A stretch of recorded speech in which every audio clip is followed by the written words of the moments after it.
Hello and welcome to another Let's Play with commentary. This time I'll be moving out of the realm of science fiction strategy gaming and into the realm of historic strategy gaming with Manor Lords. Manor Lords received a major update a while back, which has brought in a lot of new players and brought back some existing players.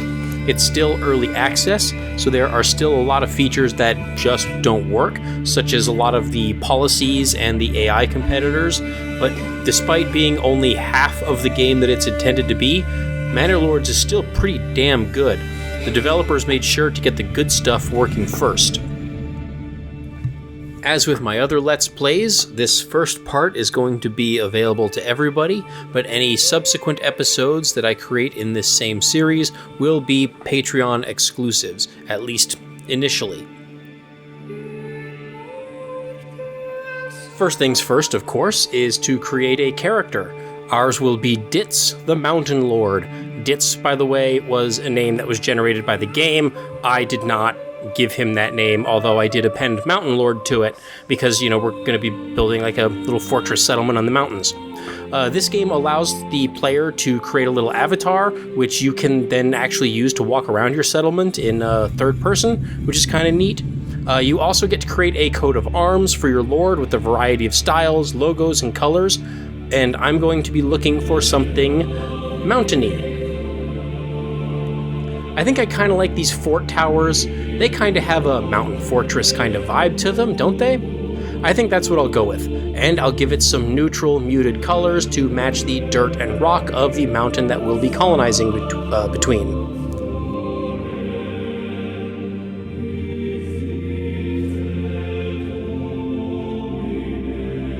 One of the big new features of this recent update is the addition of 2 new maps. The original map, Germanic Valley, was nice, but got repetitive after a while. The 2 new maps are the Winding River and the High Peaks, which is the Mountain Valley map that I'll be using for this Let's Play. There's also a variety of scenarios to choose from, ranging from easy and peaceful settlement building. This is mostly a sandbox village builder with no bandits or other major challenges.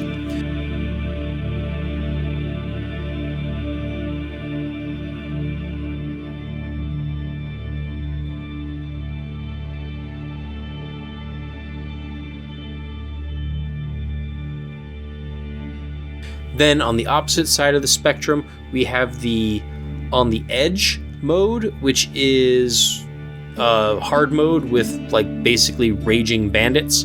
But I'm going to stick to the default middle ground scenario, which is Restoring the Peace, which has some bandit activity, but is mostly geared towards building. The default goal is domination, which is to simply eliminate all the other lords, so the one other lord, and that lord isn't even on the map, so he won't be building an actual settlement to compete with ours, or for me to attack or raid or anything. He'll just have claimed some territories and armies. I'm not going to mess with any of the other default settings, so I'll have some bandit and raider activity, normal resources, and so forth. There are quite a lot of options for customizing the gameplay and difficulty, but I'm comfortable enough with the default settings.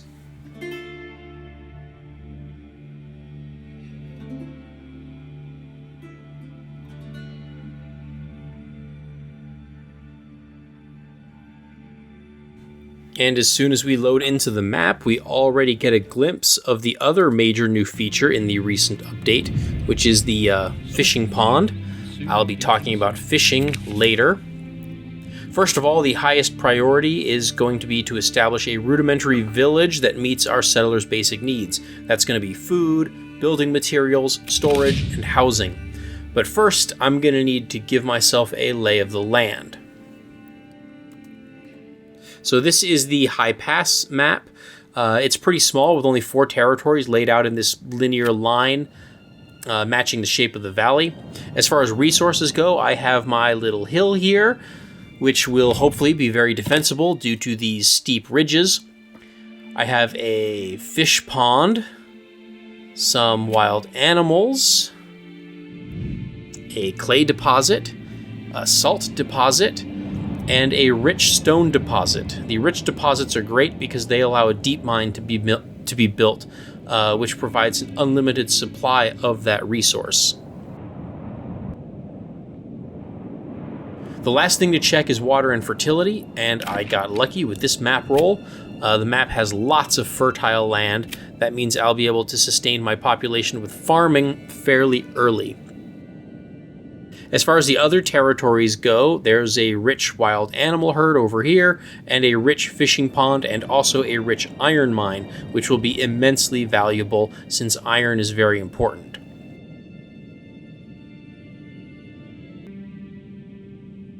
So I think my basic plan will be to build my main settlement and manor on this hill, which will be easily defended, and then build some farms and other resource harvesters on the flat land around the hill. And eventually I'll have to move to claim this territory with this rich iron deposit, because I don't want that to fall into the hands of my rival. I'll start by laying out some roads to create the basic shape of my starting settlement, but this starting settlement will be kind of temporary.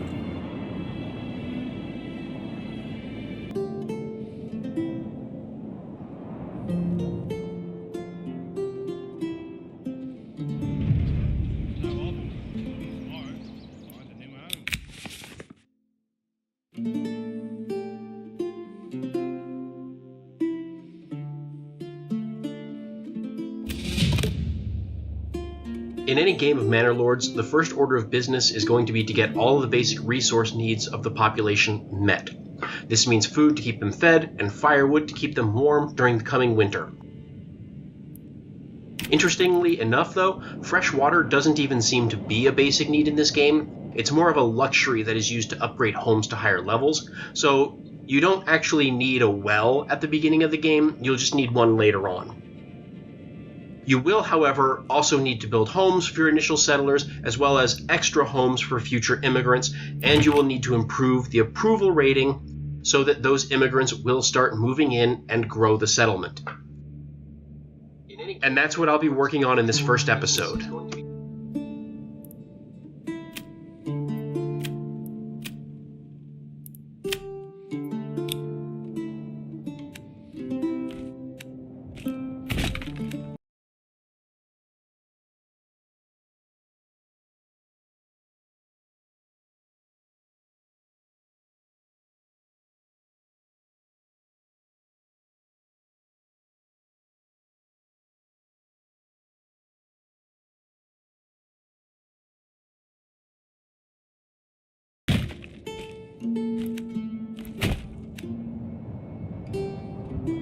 I had initially wanted to build a little bit more spread out. I had wanted my logging operations to be down here so that I could clear out all the trees and make room for farms later on.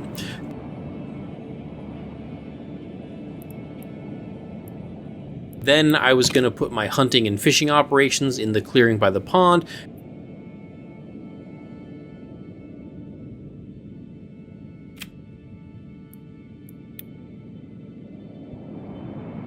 and then build my main storage, market, and housing up on the hill. In fact, I had initially tried that very method, but had severe problems with the town being too spaced out. It was taking forever for the oxen to move lumber and for the settlers to move other goods across the region. I was late in getting all my housing up and running, which meant that homeless penalty kept my approval rating down, which meant that it took longer before my population started growing, which meant that I couldn't support a large enough militia to actually challenge the bandits. This led to my rival killing all the bandits, claiming all the bandit camps, and gaining all the influence and wealth that allowed him to claim both of the other unclaimed regions on the map. This put me in a very bad spot, so I decided to scrap that game, start again, and build a much more compact temporary settlement around the fishing pond where I started. Then I could relocate some of the infrastructure later on, once I had the town set up and running. Stuff like this is why I think it's important to always keep a turn 0 save. That is, in a turn-based strategy game like, say, Civilization, always save on the first turn of the game before you've done anything. So if you screw up royally and want to mulligan the game, you can. Similarly, with a real-time game like this, or City Skylines, or any other building game, I like to immediately pause the game and create a save of my start. That way, if I screw up, like I did in this case, I can go back and fix my mistakes. In any case, with that out of the way, I can start my initial build. The first thing to always do in Manor Lords is to build a logging camp. Every time you build a new settlement, always start with a logging camp. Almost every building in the game requires logs, or lumber as the game calls it, to build, including the logging camp itself, which is the building that cuts down trees and harvests logs. So if you run out of logs and you have not already built your logging camp, you will soft lock yourself and be unable to build anything. So always build a logging camp first. And this is also true if you're building new settlements in other regions, and I'll talk about that later, because you cannot actually move logs between settlements in different regions. So each new region settlement needs to have its own logging camp set up, and that needs to be the first thing you do before you run out of your starting supply of logs. Next up is the Hunter's Lodge in order to obtain food, and I always like to drag out a little road from my Hunter's Lodge to the wildlife. I'm not sure if this actually speeds up movement or if it helps at all, but I just do it just in case. Hopefully it doesn't backfire on me and have the effect of scaring away the animals or forcing them to migrate to different locations, in which case I would just be shooting myself in the foot.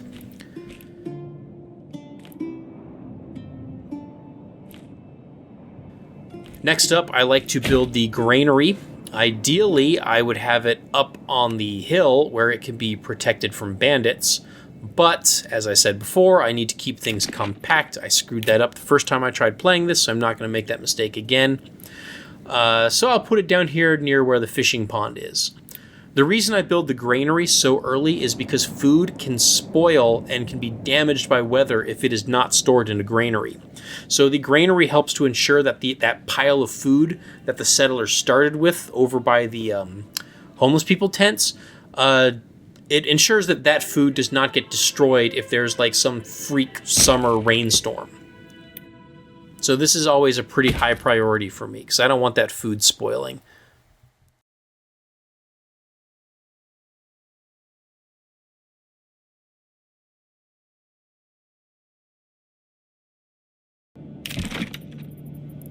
Next, I like to build a second hitching post. And I like to put my second hitching post adjacent to my logging camp and sawmill. This is so that I can have an ox that lives nearby the logging camp and sawmill who can be permanently assigned to those buildings and therefore not have to travel halfway across the map in order to get rest in between work.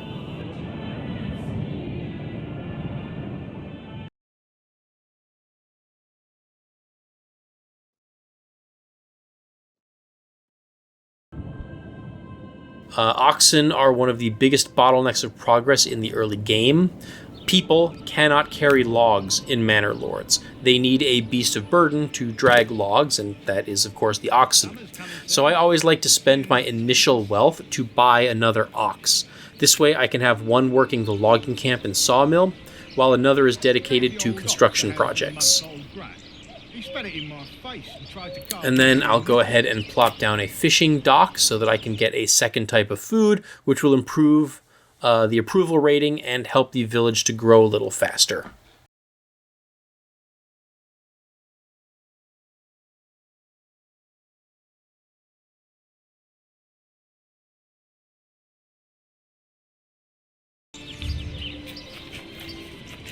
Oh, and I have a message.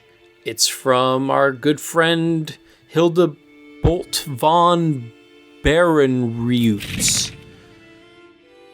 I have no idea what rumors and slander he's talking about. I sure as hell haven't heard anything. There wasn't any flavor text or anything that I saw in the game setup. Anyway, I don't have a lot of options for writing back, so I'll just tell him to leave the other regions for me, not that he's going to listen.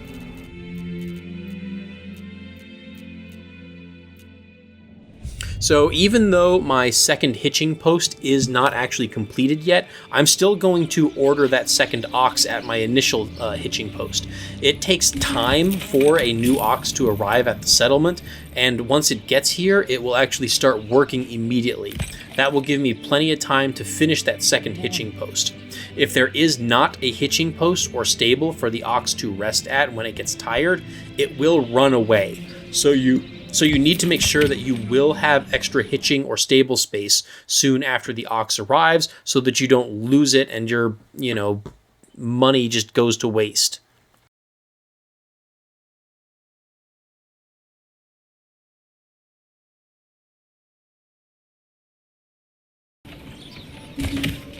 Okay, and the logging camp is finished now, so I will assign a family to work it, and then also allocate a work area for them to chop down the trees.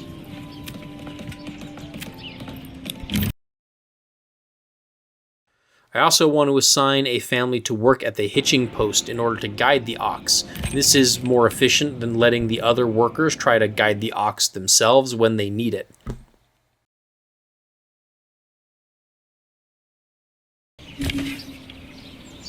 And now I will do the same thing with the hunter camp. Get a family working it and set a work area in order to hunt those deer. One of the things that I really like about Manor Lords compared to other similar games is the fact that buildings are worked by families instead of by individual people. It seems more realistic to keep the families together and can also reduce micromanagement. Later on, it's a lot easier to make sure that workers live close to the workplace, since you can move the whole family as a unit rather than have to move each individual person.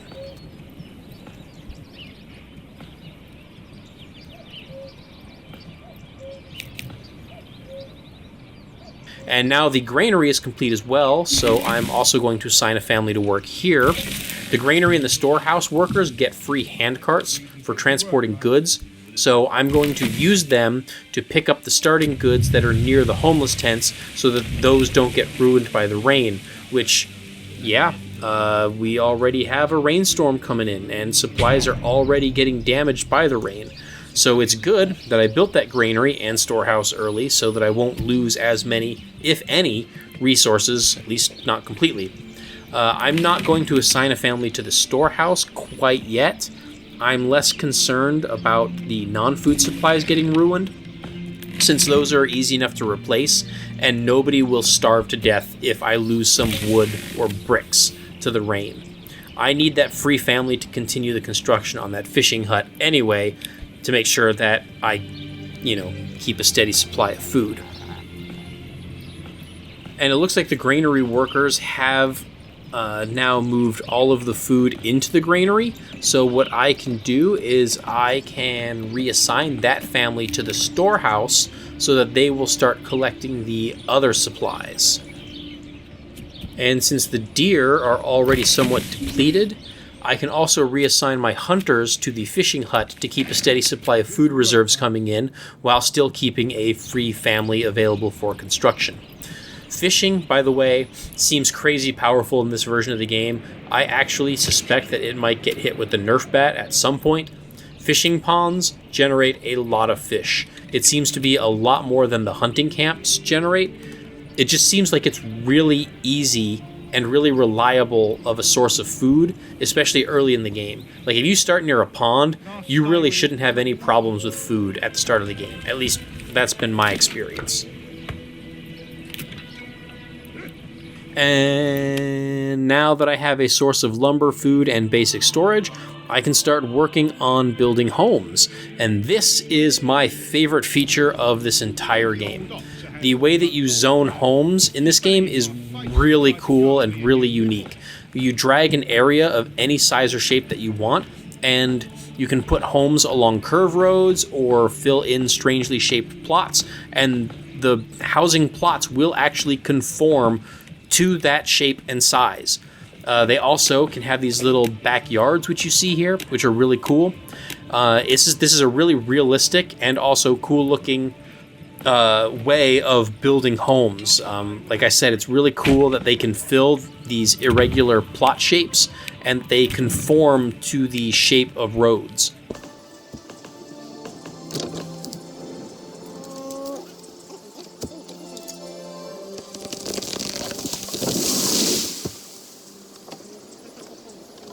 Another cool feature is that if you build the plot big enough, you can actually build a little detached guest house sort of thing that allows a second family to live on that same plot. The cost is actually the same as just building another Burgage plot, since it costs 2 logs to build the Burgage plot and then also costs 2 more logs to add the extra living space. And I don't think that they're any more space efficient either. I mean, I don't know, maybe slightly, maybe like half a unit. I'm not sure. I don't know. So I think it's mostly just an aesthetic thing, but it might have some gameplay utility, because I think it means that the resources available to that one plot influence both families and their approval. So it might actually increase approval overall, because if you provide for the needs of just that one single plot, it actually fulfills those needs for 2 families instead of for 1 family. At least that's how I suspect it works. I mean, I could be completely wrong. If someone wants to correct me, feel free to do so in the comments. In any case, with these 2 plots, we will actually be able to house 4 families. So I'm only going to need to build 1 more housing plot in order to house all of my starting 5 families. And then with the little living space add-on, with the expanded living space, I will then have room for my first new immigrants as well, when they decide to start rolling in.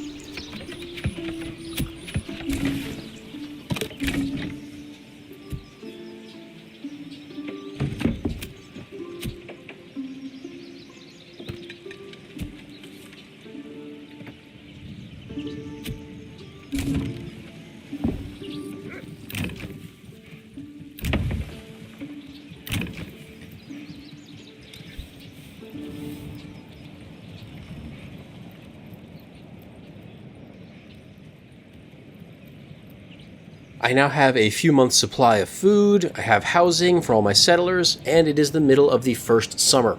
So I feel like I'm making pretty good time. Now I think I can start working on some secondary concerns. A lot of intermediate and advanced buildings, as well as many upgrades for the basic buildings that I've already built, require planks as a prerequisite. So I'm going to go ahead and put down my sawmill. I will also be needing firewood stockpiles for my settlers before the cold of winter sets in, so I'll also throw down a woodcutter's cabin.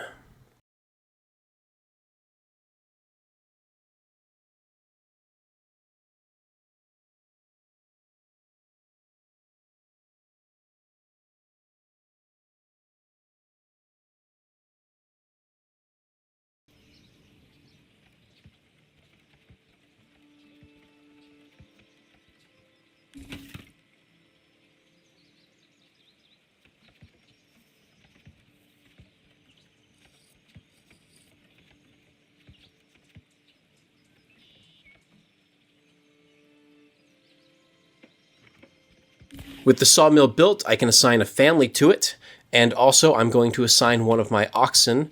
I have a small surplus of lumber, and I'm not doing any major construction projects at the moment, so I think I can afford to not have any incoming lumber for a little while in order to build a small stock of planks, so I'll just move the worker from the lumber camp. And then I can scoot on over to my Burgage plots and look into what it costs to upgrade their backyards. Chicken coops and animal pens cost planks, so I can't build any of those yet, but what I can do is spend some of my starting regional wealth to build a vegetable garden, which will provide some additional food security. This will help feed that particular household, and once market stalls are set up, excess can potentially go to the market and provide food variety for the village.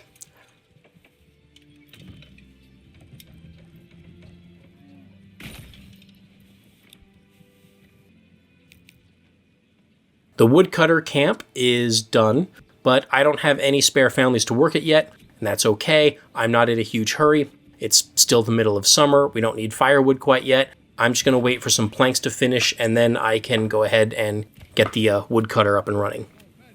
And now that I do have a small supply of planks, I can go ahead and try upgrading some more backyards. I'll go with chicken coops for now, since I can't actually afford an animal pen. I know it says it only costs 2 planks, but that's just to build the pen. Once the pen is built, I would have to buy the actual animal with wealth. And I think they cost 20 wealth, and I only have 15, so I can't buy the animals. The chicken coop, on the other hand, only cost 15 wealth, and it includes the chickens. I've made the mistake before of upgrading backyards before I had bought a second ox, and then couldn't afford a second ox. Do not make the same mistake that I did in those instances. Oxen are way more important early game than backyards, since efficient construction is way more important in the early game than having a few extra eggs or vegetables or animal hides. We're already getting plenty of food and hides from our hunting lodge and fishermen. I can also upgrade this plot to have extra living space for the first immigrant family that will eventually show up, which will hopefully happen soon.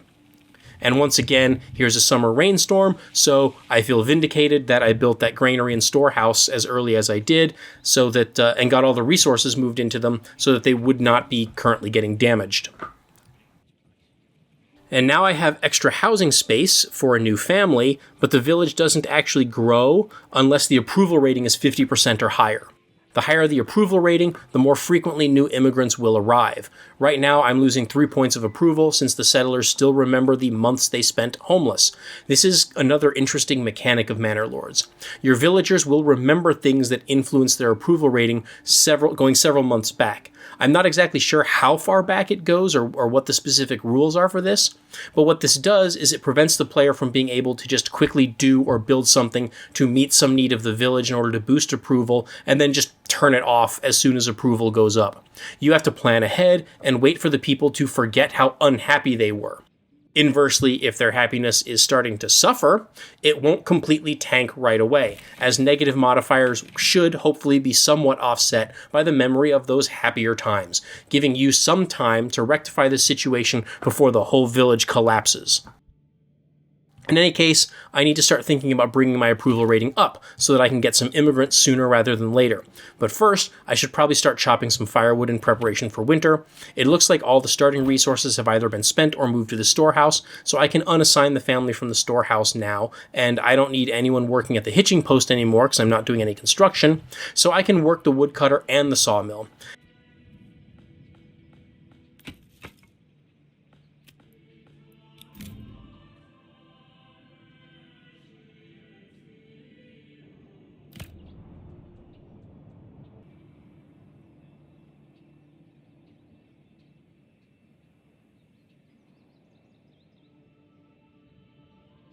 Actually, I'll assign the extra worker to the logging camp in order to get a buffer of lumber for upcoming construction projects.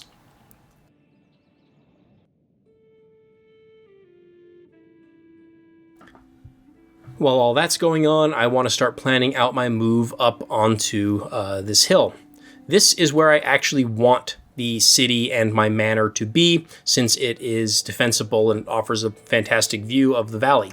So I'll lay out some roads, and I'll plop down a new granary and a well, and then plan out space for a market square, and eventually also plop a storehouse and a stonecutter.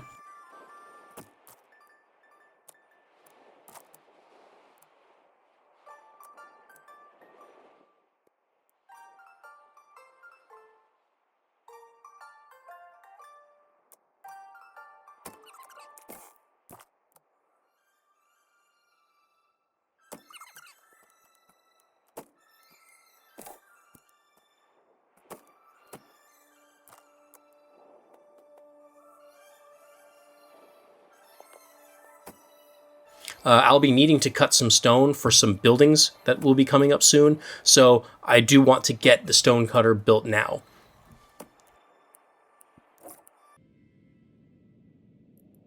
Then I want to create roads going down to the starting settlement, and I'm going to try to make this road as realistic as I can make it by respecting the topography. So I'm going to curl it around to make some switchbacks on these steeper hills.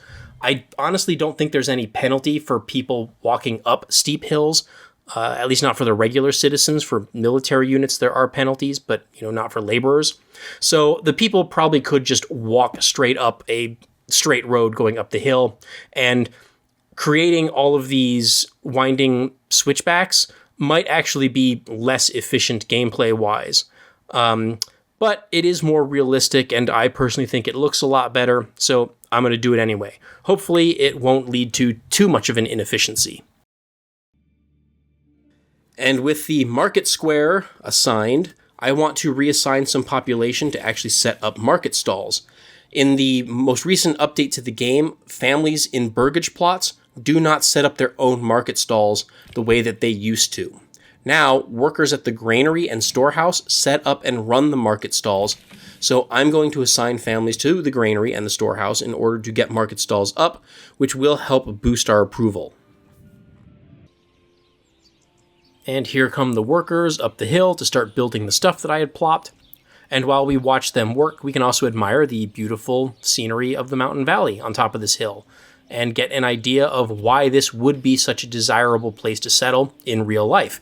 As I said before, it's a lovely view.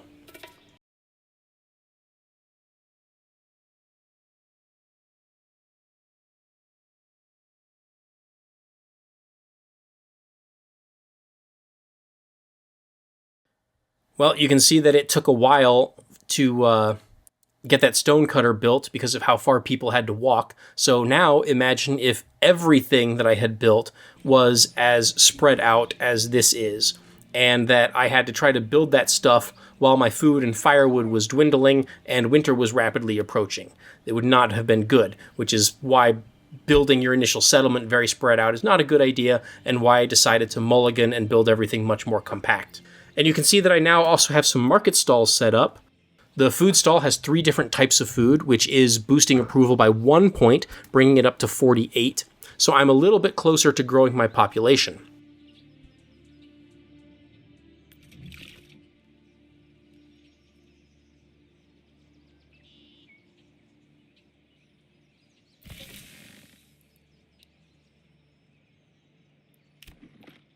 I'll go ahead and plop down the storehouse now, since I have the laborers free to do that.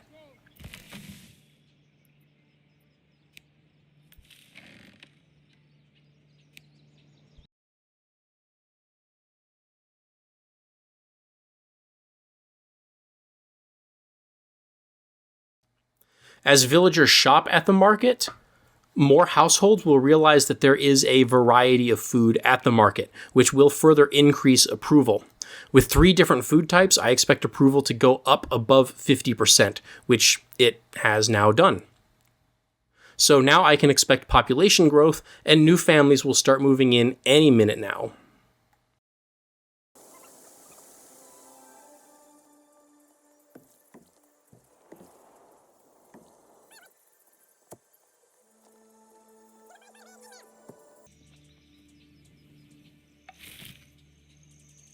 And uh-oh, our approval went back down below 50. I wonder why that happened. Oh, looks like one type of food must have been bought and eaten by the villagers, which reduced the variety of food available and lowered approval. Sure enough, there's no stock of eggs or vegetables anymore, and also the fish and meat are looking pretty sparse too, so I probably need to do something about that. Oh, here comes a villager with a resupply of eggs. That should hopefully help, and yes, it does. So now I'm back up to 50% approval. I think I need to reactivate my hunting camp, though. My hunting camp to restock meat. I think I'll put a family from the stone cutter in there, since I don't need a lot of stone right now, and I got myself a little bit of a stockpile of that. So that way I'll still have an extra family free to do construction while I wait for new families to move in.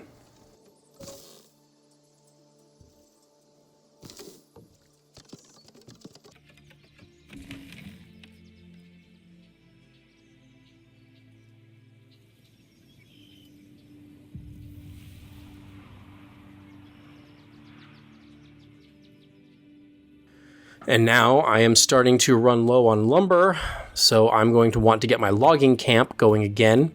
But there's a problem, and it's one of the most frustrating missing features in this version of the game. And that is that when I assign an ox to the logging camp, it is going to assign the ox that lives at the original hitching post on the other side of the pond, instead of the one that lives at the hitching post right next to the logging camp. This game does not currently allow players to assign which specific ox works at a harvester building, nor can we change which ox lives at which hitching post or stable. So the only way to resolve this in the current version of the game is to do some ox juggling. If I unassign the wrong ox from the logging camp, I can go to the sawmill and assign that ox there. Then, if I go back to the logging camp and assign an ox, it will use the second ox, which is the one at the nearby hitching post that I want, and then I can go and unassign the ox at the sawmill, so it will be free for other construction projects. I really wish this game had an option to just reassign which ox lives and works where, the same way that we can do for families. Hopefully that will be coming in the next major update. And huzzah! I finally have a new family moving in. Now I have an extra family, which is available for construction, and I need more housing for more immigrants, so let's build some more houses. But this time, instead of building them down in my original settlement by the pond, I'm going to put them up on the hill where I want the actual city to be. This will provide some housing for the people who will be working in that granary, storehouse, and stonecutter on the hill that I just built. And they can also run the market without having to go up and down that hill over and over and over again.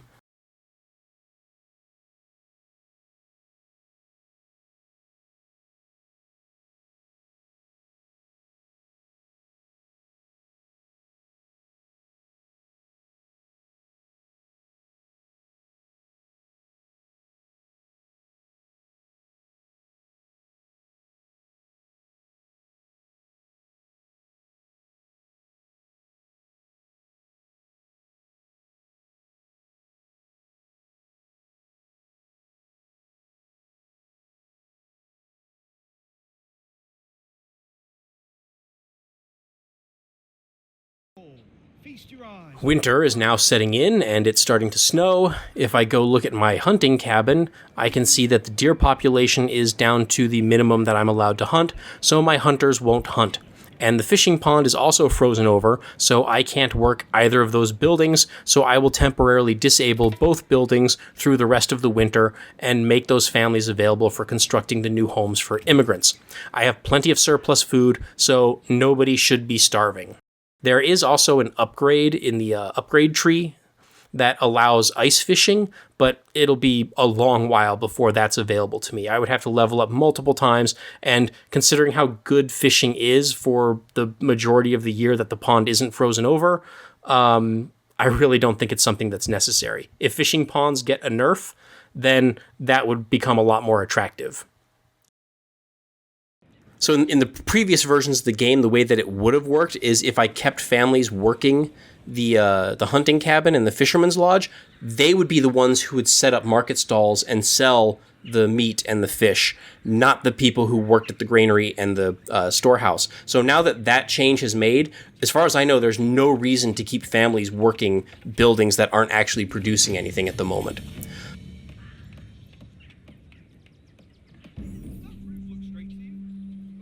But anyway, I do now have a development point that I could spend right now, and I do have an idea of what I would like to spend it on, but I'm going to hold off for now because there's not really anything that will provide me with any immediate value.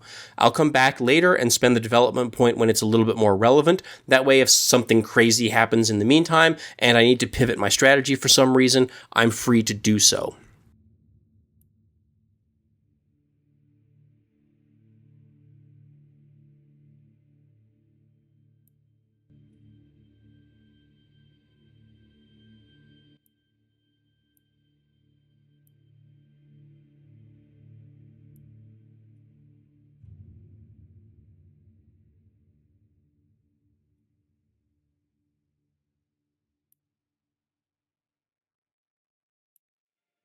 So one of the benefits of leveling up the village is that it does provide an initial stock of weapons and shields to equip a small militia.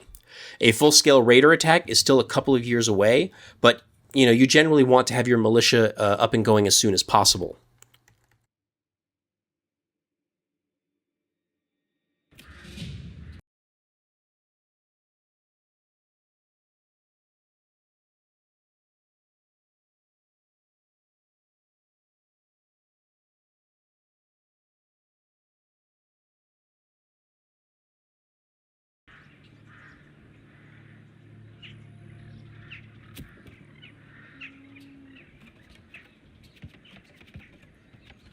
This will allow you to start clearing bandits off the map, and also to capture bandit camps. This is a good source of early game cash and influence. In fact, it's the pretty much the only source before you have your manor set up. Beating the other lord to that influence is also key to ensuring that you can expand into other regions before they do. Otherwise, the other lord might claim all the regions before you're able to accumulate enough influence to make your own claims, and you're going to have to fight him for them.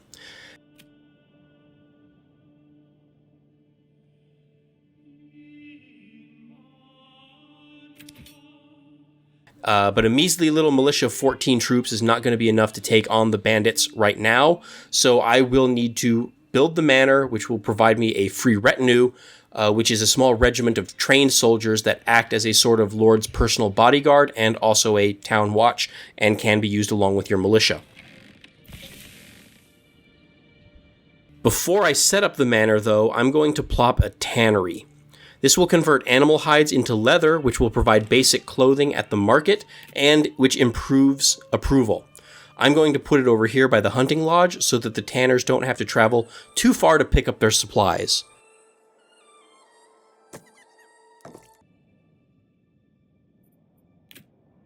And, well, it looks like I don't actually have enough resources to build the manor yet anyway. I need a bunch of planks, so I'm going to have to go over to my carpentry industry area and get all of that up and running again.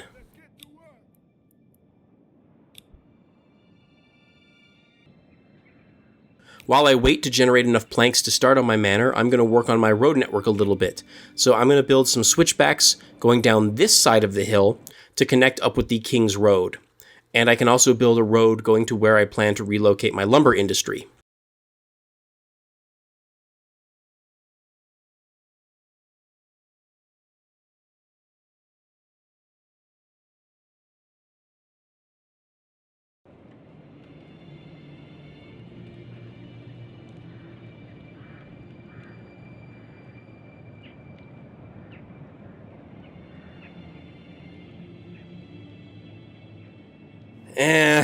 I don't know. I don't think I'm happy with the way that this turned out. I think I'm going to mulligan and redraw the road.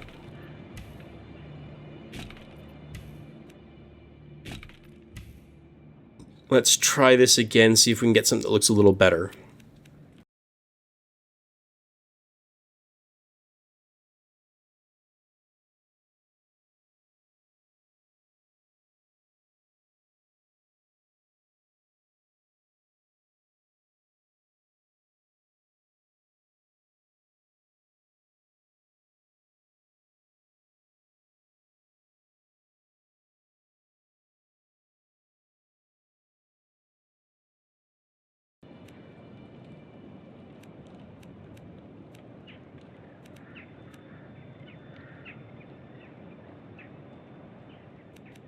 Nah, still not thrilled with that layout. Let's try again.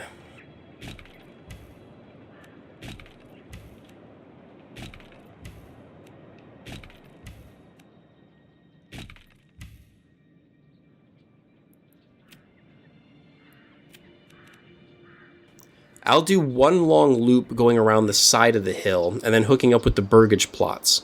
Then later, I can maybe do a more direct road connecting the market center with the King's Road. And again, I'm going to try to respect the topography and not have like any stretch of the road go up more than like 1 or 2 lines of height. And now I do have enough planks to build the manor, so I will get to work on building that. First of all, I want to find a nice location for it, something that's defensible and scenic and not too close to the plebs.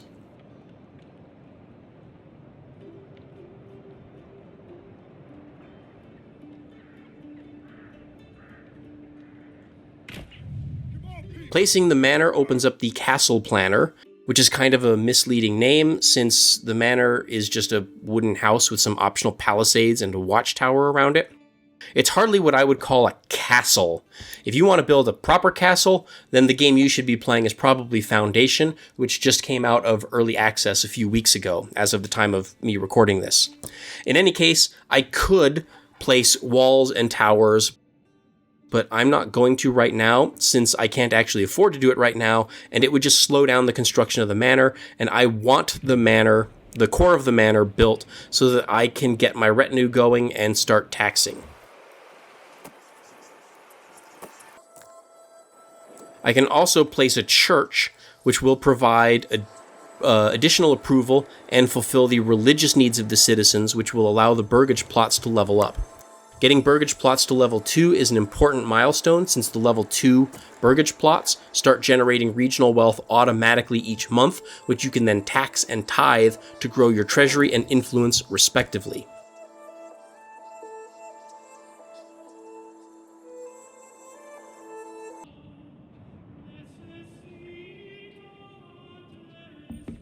And right on schedule. 1 year into the game, I get the notification that raiders are approaching. This starts another year-long countdown before the raiders enter the map and attack. So I have a year to get my retinue going, build up my militia, equip that militia, and accumulate enough treasury to hire mercenaries to defend the village. The fastest way to get that wealth is to clear out bandit camps, and as soon as I have that retinue, that is what I'm going to do. In the meantime, each new family that moves in will increase the size of my militia. I currently have 20 spears and shields, so I can currently support 20 troops in my militia. You know what? There's a bandit camp right here, right next to my original settlement. The bandits at the start of the game usually have 18 troops, and I have a militia right now of 17. So I think I can probably take on these bandits. I might lose a few militia and therefore might lose a few laborers, but it might be worth it to get the early loot and to keep it away from Hildebolt. So yeah, I'm going to go ahead and rally the troops without the manor or retinue being ready yet.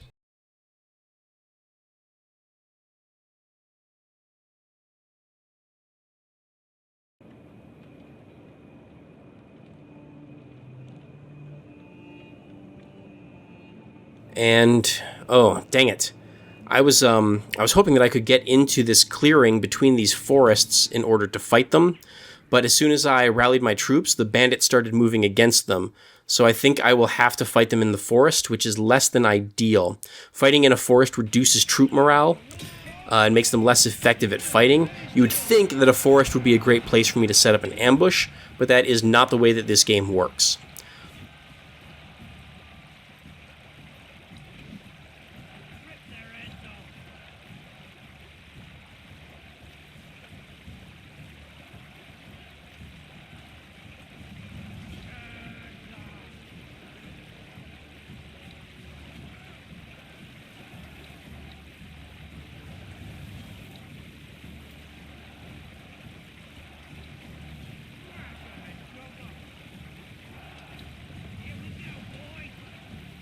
Lucky for me, the bandits aren't very well organized. We can see a bunch of cowards just standing back and cheering the frontline fighters on, who are quickly being overwhelmed by my 17 militiamen.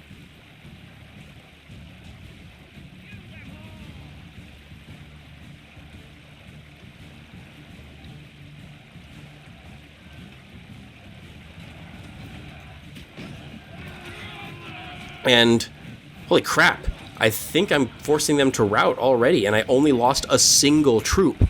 That is way better than the result that I expected.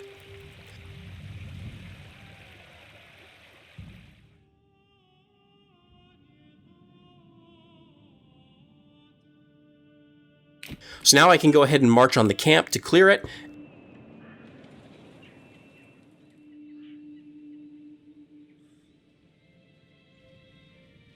And I'll take this loot into my personal Lord's treasury.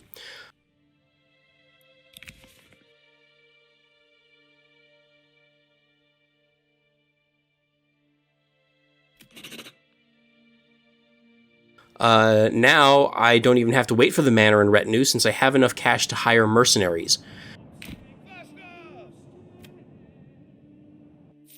You do have to pay mercenaries for each month they are in your service, so I need to clear these other bandits within a month to make sure that my mercenaries don't abandon me mid-battle.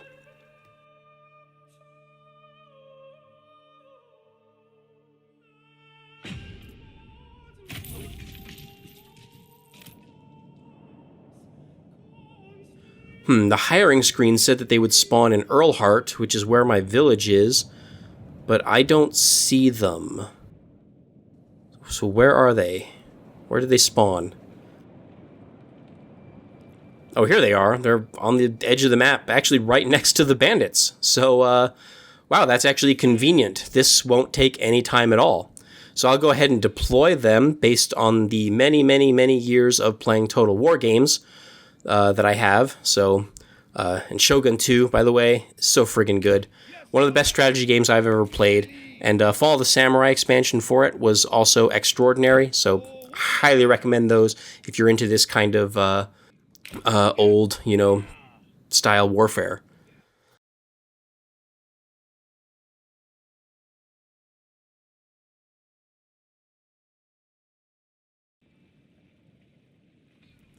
So I'll put some frontline troops to defend against these incoming bandit regiments that are marching on me, and I will leave the archery in the back line where they'll be nice and safe and be able to pick off the bandits from a distance.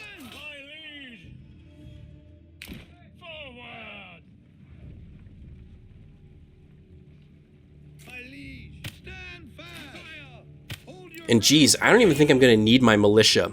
Like, this battle is probably going to be over long before they can even march over here. So I think I might as well just disband them and let them go back to work in the village and don't risk getting any of them killed. And here they come, running right into my front line while being pelted from a distance with archers, just as I wanted.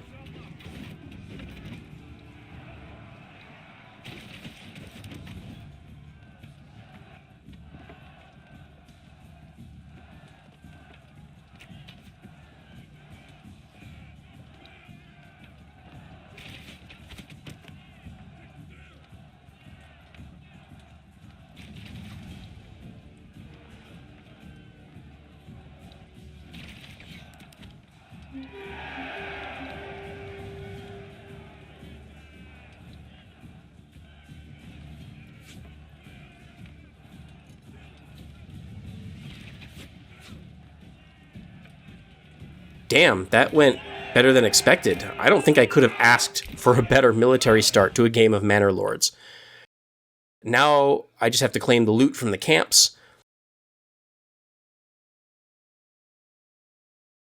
This time I'll take some of the loot as regional wealth for my village, and the other one will go back into my treasury in case I need to buy more mercenaries.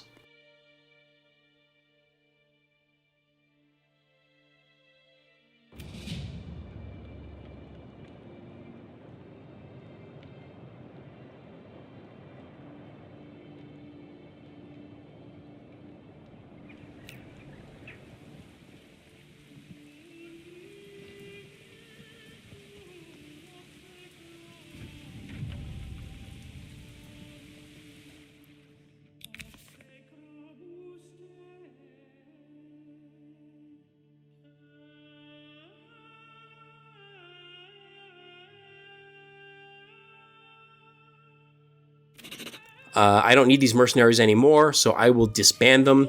Sadly, I don't get a refund for the fact that I hired them for a month, but disbanded them within just a few days. There is no proration in the medieval mercenary business. I also have 1,000 influence now, which means that I can afford to claim another region on the map, but I'm not going to rush to do that right now, since I don't think Hildebolt has any influence at all, since he hasn't killed any of the bandits. So he won't be claiming any territory anytime soon either. But I do have a little bit of a problem now, which is that the first skirmish in the woods left a bunch of dead bodies. So they could spread disease, and of course they're not very pleasant to look at, so I need a corpse pit to bury them. I'll go ahead and put that corpse pit in the forest here so that it doesn't serve as an eyesore. It's close to the King's Road, so I'm going to imagine that I put up some bandits' heads on spikes along the road in order to scare off any future bandits. And it's also springtime now, which means there should be more deer, and the pond should be thawed out, so I can reactivate the Hunter's Lodge and Fishing Hut, and I have 9 families now, so I have plenty of labor to work all of my buildings and still have families left over for construction. And yeah, that was, as I said a couple times, that was way better than I expected. You should not expect your early Manor Lords military encounters to go nearly that well. I got lucky with the placement that the bandits and their camps spawned in. They were really close, really conveniently accessible to me and far away from Hildebolt's forces on the other side of the map. And my militia just performed way better than I would have expected. Like, being slightly outnumbered, I would have thought that I would have lost more troops, but I only lost one. And then, of course, being able to just hire the mercenaries and just go clear out the other bandits as quickly as I did, and as cheaply as I did, that's pretty darn good.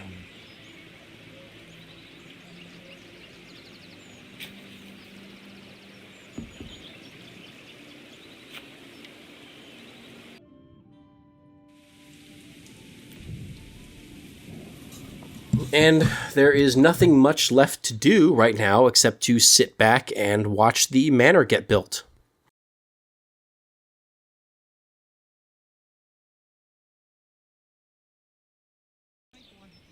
Actually, there is one other thing that I can do while I wait for the manor. All my housing is full, so I should build some more Burgage plots to keep my population growing. I think I'll start by coming over here and laying down a road going to this clay deposit, which I will start harvesting later. And once again, I will try to respect the topography and try to keep my road as level as possible, keeping it within this one elevation line. And then I can draw some extra Burgage plots. And I want to reduce the number of plots so that they'll be big enough for the living space upgrade.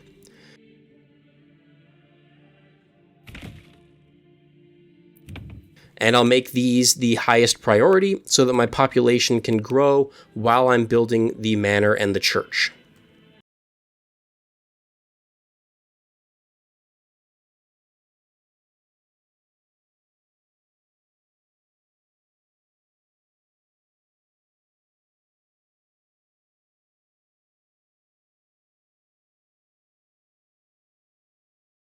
Forget to check the level of the foundation.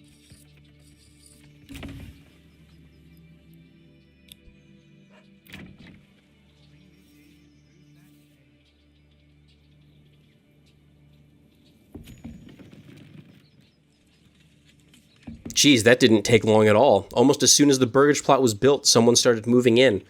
So I might end up needing more than just 2 houses. Oh, well, if the other house fills up, I'll plop some more houses. But in the meantime, I'm going to check on the manor construction.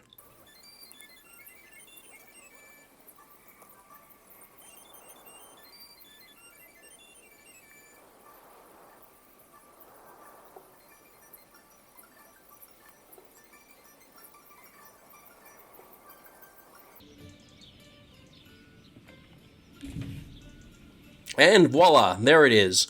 Our shiny new manor for Lord Ditz to live in. Building the manor automatically gave me some free influence. For now, I'll maximize the manor's fuel reserves so that Lord Ditz stays nice and cozy warm during these cold mountain winters.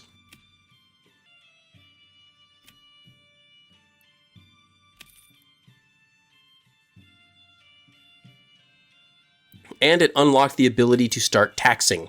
I don't have any level 2 Burgage plots yet, so there's no point in taxing right now.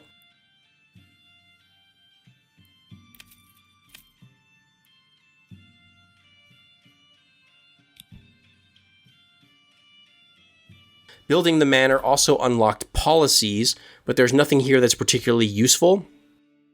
Being that the game's still in early access, the policies are one of the most blatantly incomplete features of the game. There's only 2 available right now, and I think there might be 2 more that get unlocked at the next city level, but the rest of them are not even implemented yet. And with the manor, I also have my retinue. It starts out with a measly 5 troops, but I can go into the edit screen and hire more troops with the money from my treasury. And they do not cost any ongoing maintenance the way that mercenaries do. So I buy them once, and they stick around until they die.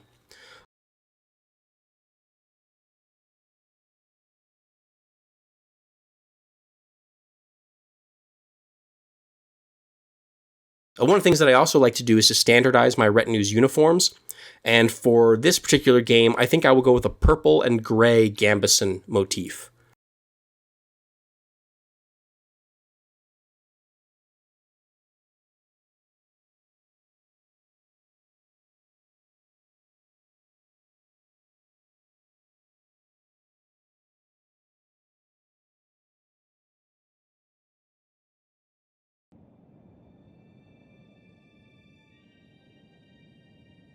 Now, I could hire more retinue troops, because I still have enough money to do so, but I want to keep some money in my treasury in case I need to hire mercenaries. And with the manor built and my retinue customized, the next order of business is to get this church built, which will allow me to start upgrading Burgage plots and generating some regional wealth.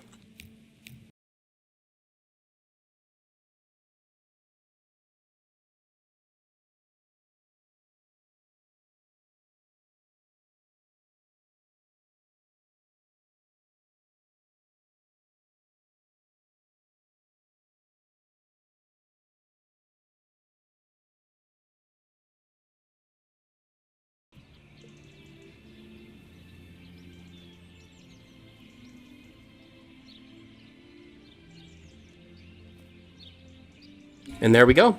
A nice little church with a scenic overlook of the valley, a perfect place to go and pray and reflect on one's life as a medieval serf.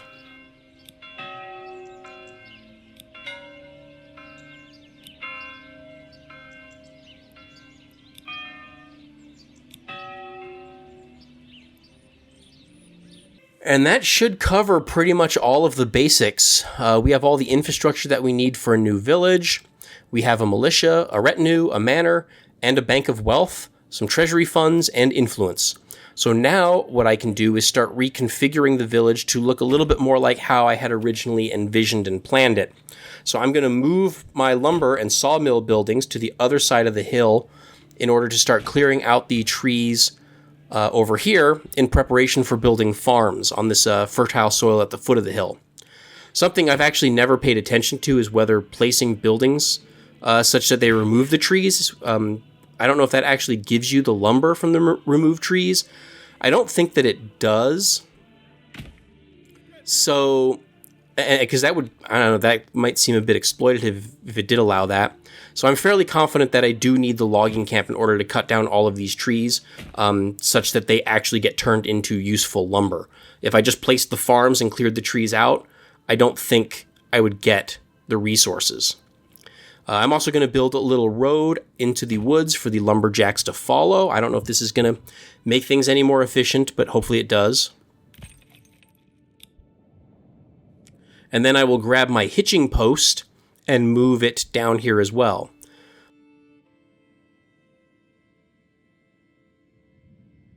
Come on, people, get to work. I want to make sure that the hitching post gets built quickly, just to make sure that the ox doesn't run away. But I'm actually not even sure if the ox would run away, because I'm not sure if relocating the hitching post still counts as a place for the ox to live, because I'm relocating an existing hitching post. I'm not deleting it and rebuilding a new one. So I'm not sure if the ox is still allowed to, if the game still considers the ox to be stationed at that hitching post even while it's being rebuilt, or if the ox becomes homeless. I guess we'll find out.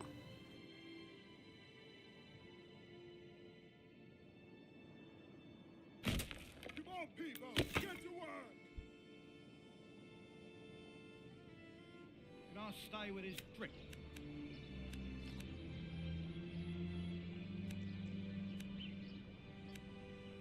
We all know what that means, don't we?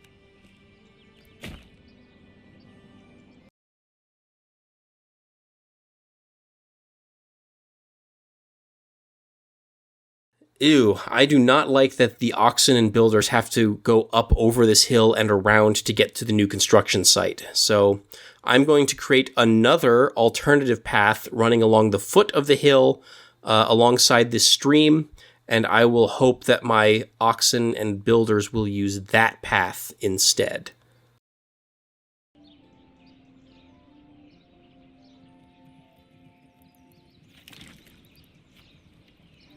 And all our houses are full again, so I'm going to need to build some more houses down here for my lumberjacks and carpenters and eventual farmers to live in. I want these plots to have extra large backyards because they're going to eventually become part of my overall farming infrastructure. I want to build large vegetable gardens in these houses, which should provide my markets with some extra food variety. And hopefully the larger size means there will be plenty of vegetables to go around. Gave the old ox a hand for the month-old brat. He spat it in my face and tried to carve me a new nipple. We all know what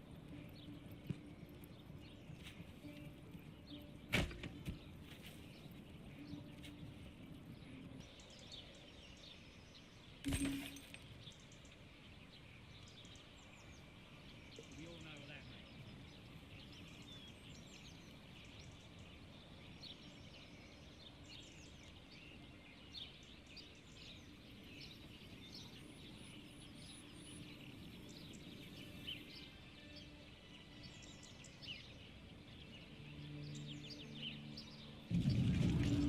Oh, and I just got a notification that a bandit camp was sighted, and that the other lord has already mobilized his army to go clear them out. So let me go take a look at where these bandits are, and if it's practical for me to go get them before Hildebolt can reach them. And yep, they're on the far edge of the map, closer to me than Hildebolt, so I can easily get there before Hildebolt's troops can. So I will rally my militia and take them out to get some more loot and influence. Men!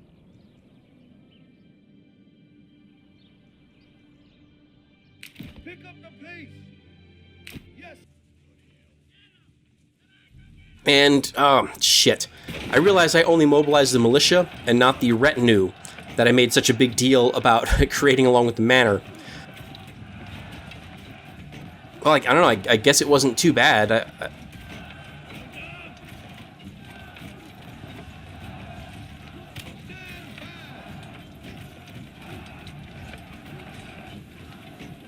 I lost one troop. Come on, guys. Get him. Stab him.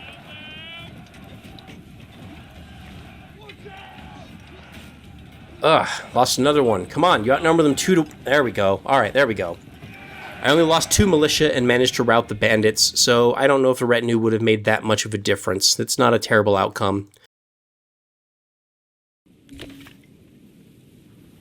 So I'll go get the camp, and I will add this to my treasury as well, so that I have plenty of buffer cash on hand in case I need to hire mercenaries to defend me from the raiders that are coming next year.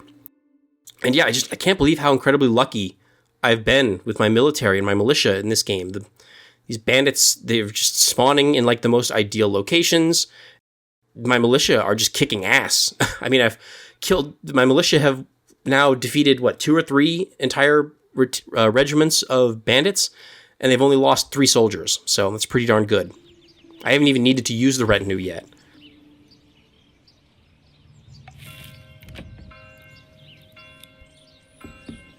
And once again, the new Burgage plot that I just built was claimed almost as soon as it was built, which brings my population up to 10 families.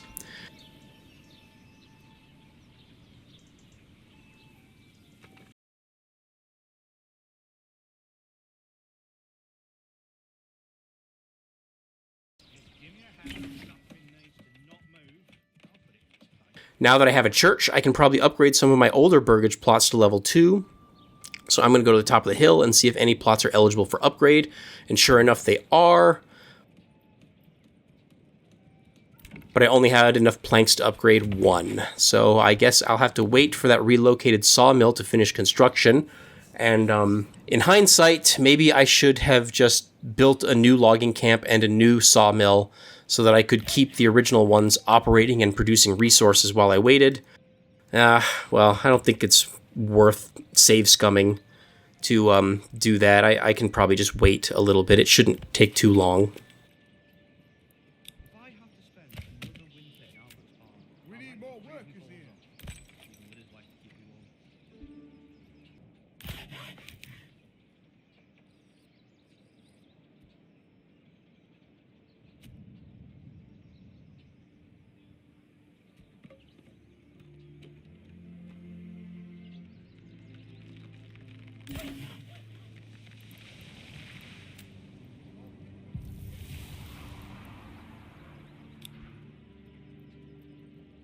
Oh, while we wait, we can get those vegetable gardens up and running before I forget.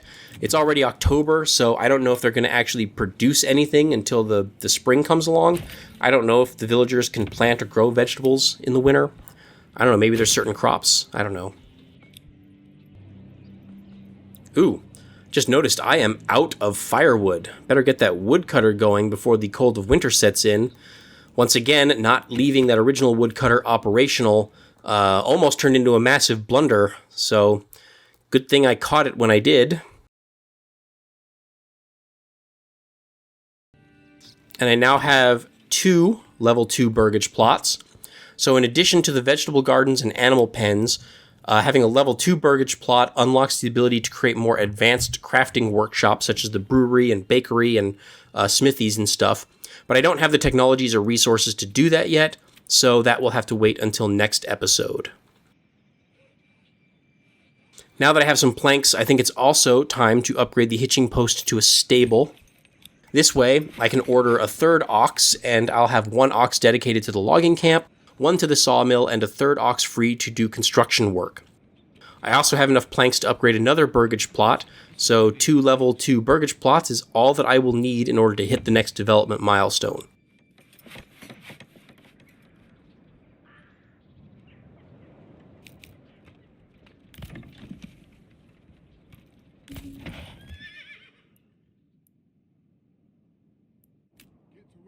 I'm also going to move the original hitching post to my new town center on the hill, which is where most of my new construction will be happening in the foreseeable future. This way, the ox won't have to constantly travel up and down this hill and around the pond to grandmother's house they go. I don't know, it looks like it doesn't fit, so I might need to pull a bit of a mulligan on my roads in the town center in order to make the hitching post fit where I want it to go.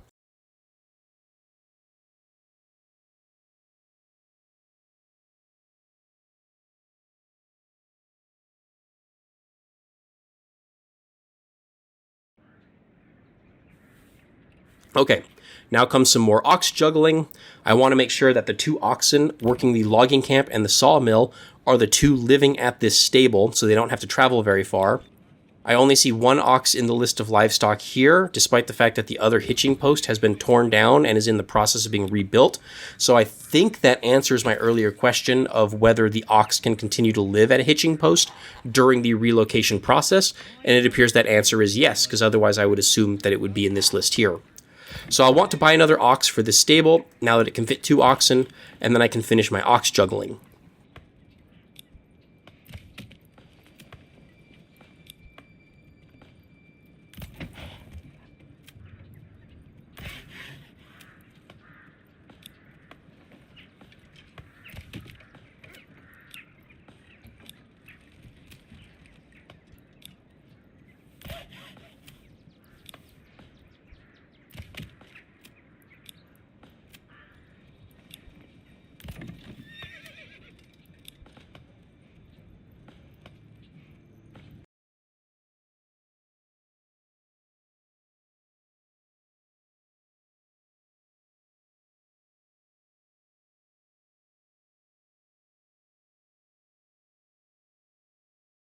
Okay, so now I do have a 3rd ox living at my stable, but in order to change where the ox works, I would need a 3rd building in which to juggle the 3rd oxen around. So for now, I'll have to make do with the oxen being suboptimally placed.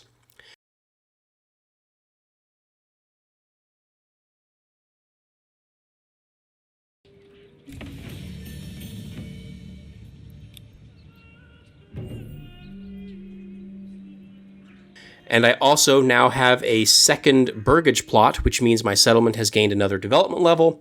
The next level requires 5 Burgage plots of level 2 or higher, so that will be one of my main goals in the next episode. If you're watching this, then that 2nd episode is already available to patrons. If you want to see that episode and support my content creation, then I hope you'll check out my Patreon page and consider becoming a contributor for as little as $1 a month. Patreon funds go towards the maintenance costs of my personal blog, as well as for licensing costs for the software that I use to create and edit this content. Your contributions really help to keep my content creation self-sufficient, and I sincerely thank all of my patrons, past, present, and future, for your support. It really does mean a lot to me. And I have not completely decided yet whether the episode 2 of this series will be a permanent Patreon exclusive or just a timed exclusive for a couple of weeks.